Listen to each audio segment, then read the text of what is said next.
അല്ല, നീ വീണ്ടും ഞങ്ങളെ ശല്യപ്പെടുത്തുകയാണല്ലോ. ഞങ്ങളെല്ലാവരും ആകാശത്തുകൂടെ പറന്നുകൊണ്ടിരിക്കുമ്പോൾ എല്ലാവരും വാ പൊളിച്ചുകൊണ്ട് നോക്കി നിൽക്കും. ആളുകൾ ഞങ്ങളുടെ ഫോട്ടോ എടുക്കും. ഞങ്ങളുടെ കൂടെ നിന്നെപ്പോലെ കറുത്ത ഒരുത്തനെ കൊണ്ടുപോയാൽ അത് ഒരിക്കലും ശരിയാവത്തില്ല മോനെ. ഒരു കാട്ടിലൊരു കൊക്ക് ജീവിച്ചിരുന്നു. അതിന്റെ പേര് കറുപ്പെന്നായിരുന്നു. അതിനെങ്ങനെ കറുപ്പ് എന്ന പേര് വന്നുവെന്ന് ഇപ്പൊ തന്നെ പറയാം. അന്ന് രാവിലെ എല്ലാ കൊക്കുകളും ചേർന്ന് നദിയുടെ ഓരത്ത് പറക്കാൻ വേണ്ടി തയ്യാറായി. ഞാനിന്ന് നീലമലയും കടന്ന് ഡ്രീംലാൻഡ് കാട്ടിലേക്ക് പോവുകയാണ്. ആ കാട് വളരെ സുന്ദരമായ കാടാണ്. അതെ, ഞാനും ആ കാടിനെ കുറിച്ച് ഒരുപാട് കേട്ടിട്ടുണ്ട്. അപ്പോ കറുപ്പ് കൊക്ക് അവിടെ വന്നു. ഫ്രണ്ട്സ്, ഞാനും നിങ്ങളുടെ കൂടെ ചുറ്റിക്കാണാൻ വരട്ടെ. എനിക്ക് ഒറ്റയ്ക്കിരുന്ന് വല്ലാതെ ബോറടിക്കുന്നു. അല്ല, നീ വീണ്ടും ഞങ്ങളെ ശല്യപ്പെടുത്തുകയാണല്ലോ. ഞങ്ങളെല്ലാവരും ആകാശത്തുകൂടെ പറന്നുകൊണ്ടിരിക്കുമ്പോൾ എല്ലാവരും വാ പൊളിച്ചുകൊണ്ട് നോക്കി നിൽക്കും. ആളുകൾ ഞങ്ങളുടെ ഫോട്ടോ എടുക്കും. ഞങ്ങളുടെ കൂടെ നിന്നെപ്പോലെ കറുത്ത ഒരുത്തനെ കൊണ്ടുപോയാൽ അത് ഒരിക്കലും ശരിയാവത്തില്ല മോനെ. അങ്ങനെ പറഞ്ഞ് അവരെല്ലാവരും അവിടെ നിന്നും പറന്നു. പാവം ആ കറുപ്പ് കൊക്ക് അവനാ നദീതീരത്തിരുന്ന് തന്റെ അവസ്ഥയോർത്ത് പരിതപിച്ചു. കാട്ടില് ക്രൂരമായൊരു മൃഗമുണ്ടായിരുന്നു. അത് മോട്ടുകരടിയായിരുന്നു. ഇന്നത് കറുപ്പുമലയിലുള്ള ചമ്പുകരടിയെ കാണാൻ വേണ്ടി പോയി. അപ്പോ വഴിയിൽ ആരോ കരയുന്ന ശബ്ദം അത് കേട്ടു. അല്ല, ഇതാരുടെ ശബ്ദമാണ്? ആ കാഴ്ച കണ്ടുകൊണ്ട് കുറച്ചു ദൂരത്തിൽ ഒരു വയസ്സായ കരടി തറയിലിരുന്നുകൊണ്ട് വിഷമിക്കുന്നുണ്ടായിരുന്നു. എന്റെ ദൈവമേ, ഞാനിപ്പോ മരിക്കുമല്ലോ. എന്റെ പേടി എന്തെന്നാ, ഈ മന്ത്രലോക്കറ്റ് ദുഷ്ടന്മാരുടെ കയ്യിൽ കിട്ടുമെന്നുള്ളതാണ്. അവരിതുകൊണ്ട് എന്തൊക്കെ ചെയ്യുമോ എന്തോ. അയ്യോ, മന്ത്രലോക്കറ്റോ? അതെനിക്ക് വളരെ ഉപകാരമാവുന്ന ഒന്നാണ്. അങ്ങനെ പറഞ്ഞ് മോട്ടുകുരങ്ങ് അതിന്റെ അടുത്തേക്ക് പോയി. അല്ല ബാലു അമ്മാവ, അമ്മാവന്റെ അവസ്ഥ വളരെ മോശമാണല്ലോ. വരൂ, ഞാൻ അമ്മാവനെ എന്റെ കാട്ടിലേക്ക് കൊണ്ടുപോകാം.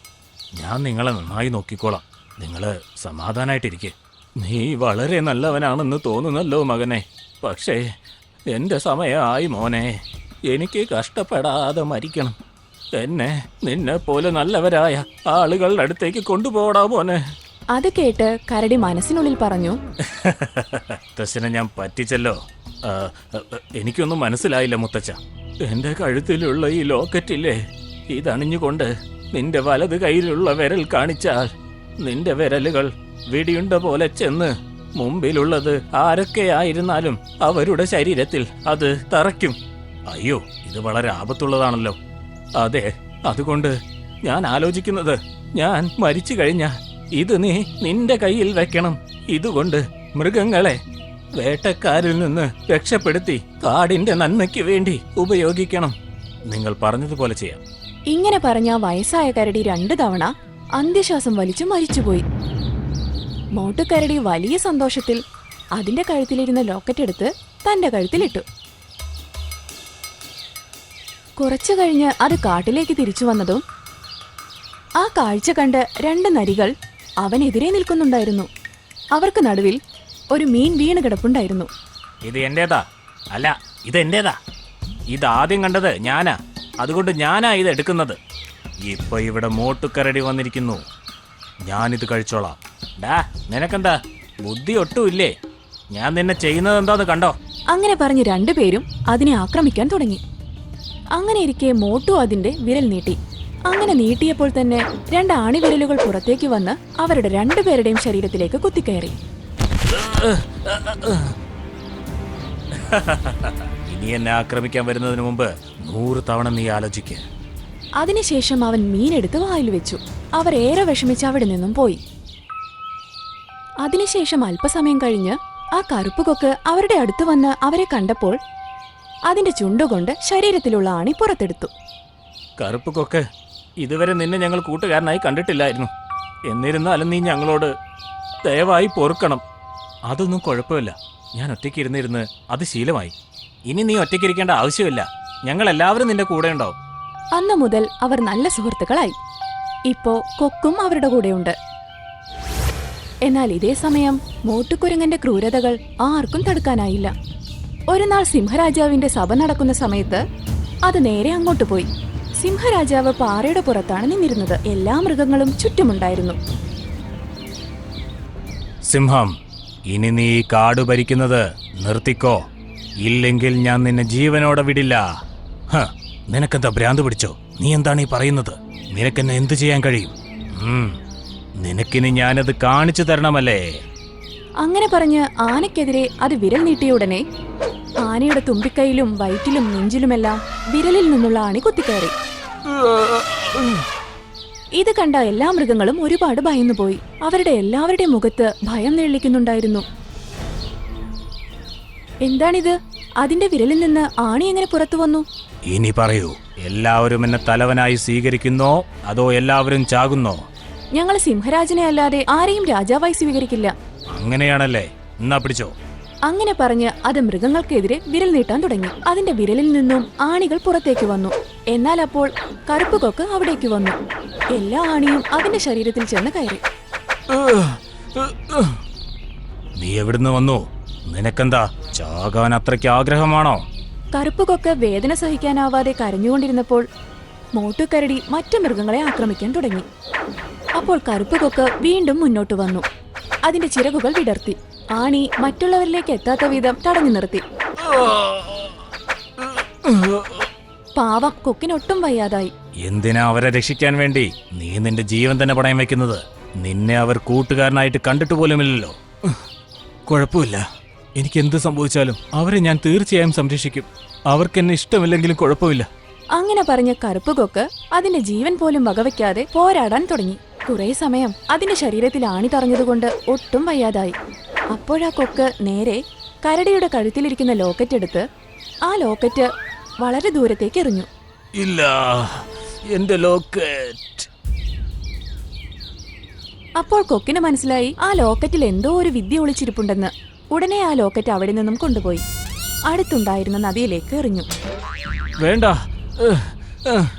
നീ എന്താണ് ഈ ചെയ്തത്? അങ്ങനെ പറഞ്ഞ് അത് വീണ്ടും കൊക്കിനെ ആക്രമിക്കാൻ തുടങ്ങി.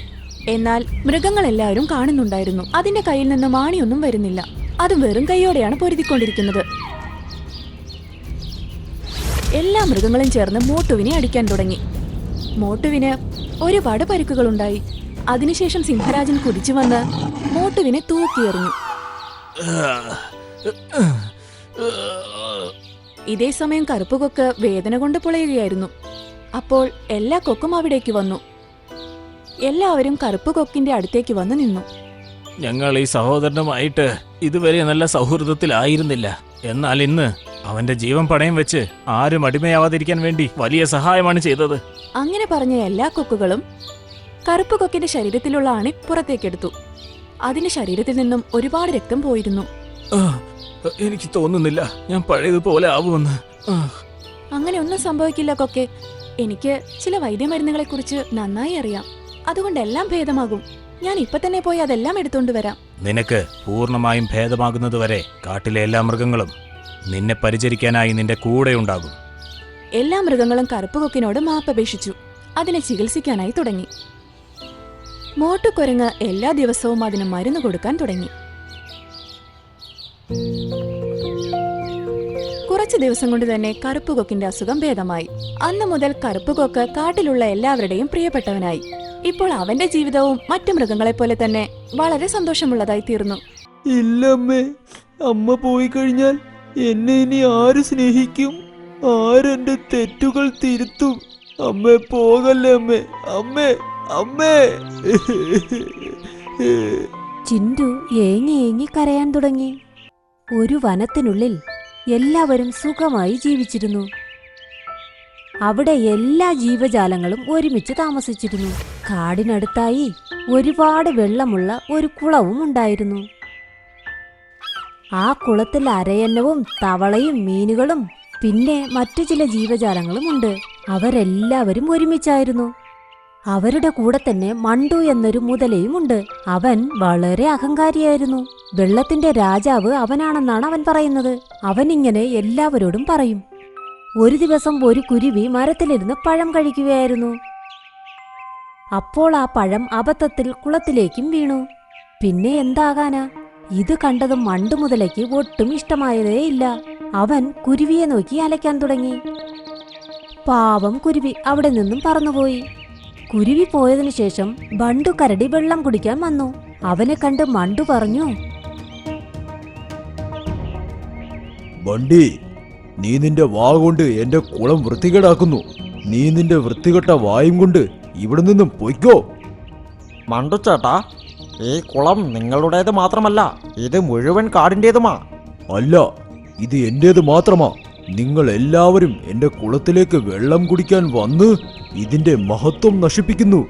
പോയി നിങ്ങളുടെ രാജാവിനോട് പറയൂ, കുളത്തിന്റെ രാജാവ് പ്രഖ്യാപിച്ചിരിക്കുന്നുവെന്ന്.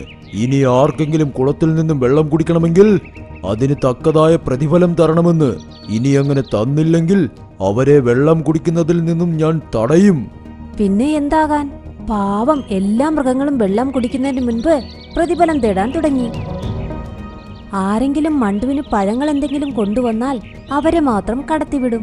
എന്നിട്ട് മണ്ടു രാജാവിനെ പോലെ വിശ്രമിക്കും. ഇങ്ങനെ ചെയ്യുന്നത് മണ്ടുവിന് ഒരുപാട് ഇഷ്ടമായി. ദിവസങ്ങൾ കടന്നുപോയി. ഒരു ദിവസം ചിണ്ടുമാനിനെ ഒരുപാട് ദാഹിച്ചു. അവൻ അമ്മമാനിനോട് പറഞ്ഞു, അമ്മേ, എനിക്ക് നന്നായി ദാഹിക്കുന്നു. മോനെ, മണ്ടുവിന് കൊടുക്കാൻ നമ്മുടെ കയ്യിൽ ഒന്നുമില്ല. എന്നാൽ ചിണ്ടുവിന് ദാഹമടക്കാൻ പറ്റാത്തതുകൊണ്ട് അമ്മമാൻ പറഞ്ഞു, മോനെ, കുറച്ചു നേരം ക്ഷമിക്ക്.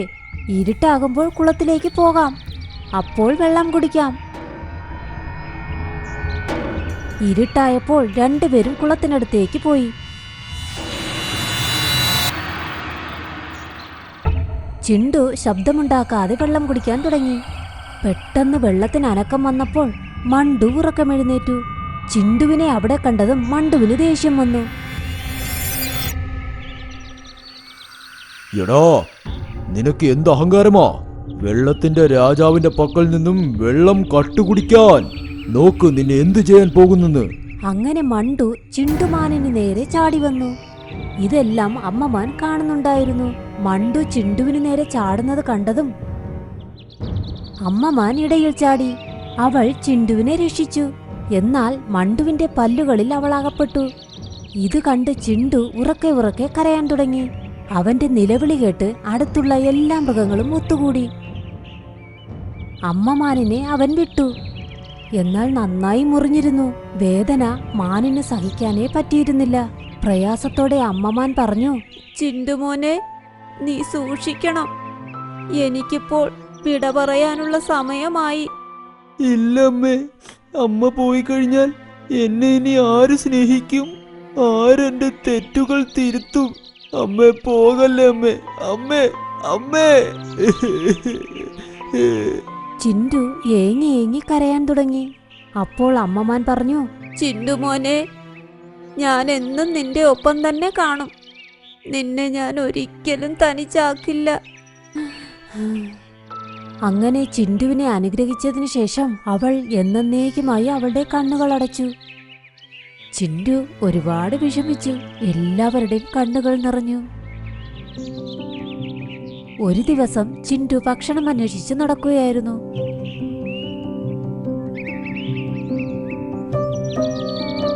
അപ്പോൾ അവൻ കണ്ടു, ഒരു മരത്തിനു താഴെ പശു അകപ്പെട്ട് കിടക്കുന്നു.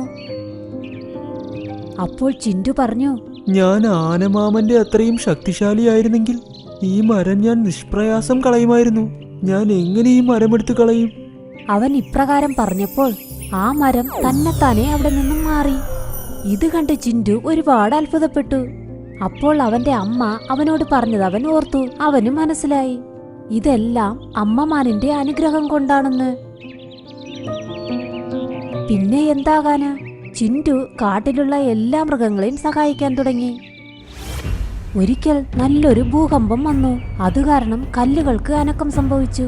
അത് താഴേക്കും വീഴാൻ തുടങ്ങി. വലിയ വലിയ മരങ്ങളും താഴെ വീണു.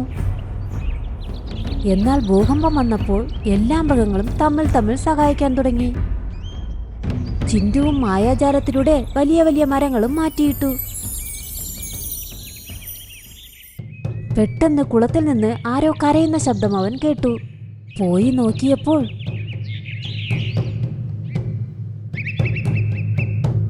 മണ്ടുവിന്റെ പുറത്ത് ഒരു വലിയ പാറ വീണിരിക്കുന്നു. എന്നെ രക്ഷിക്കണേ, എന്നെ ആരെങ്കിലും രക്ഷിക്കണേ. എന്നാൽ അവനെ സഹായിക്കാൻ ആരും മുൻപിലേക്ക് വന്നില്ല. ഈ ദുഷ്ടനെ ഇങ്ങനെ തന്നെ വേണം. ദൈവം ഇവന് നല്ല ശിക്ഷ കൊടുത്തു. സ്വയം ബലശാലിയാണെന്നല്ലേ കരുതിയിരിക്കുന്നത്? ഇത് തന്നെത്താനെ എടുത്തു മാറ്റാൻ നിനക്ക് പറ്റില്ലേ? ഇങ്ങനെ എല്ലാ മൃഗങ്ങളും മണ്ടുവിനെ കുറ്റം പറയാൻ തുടങ്ങി.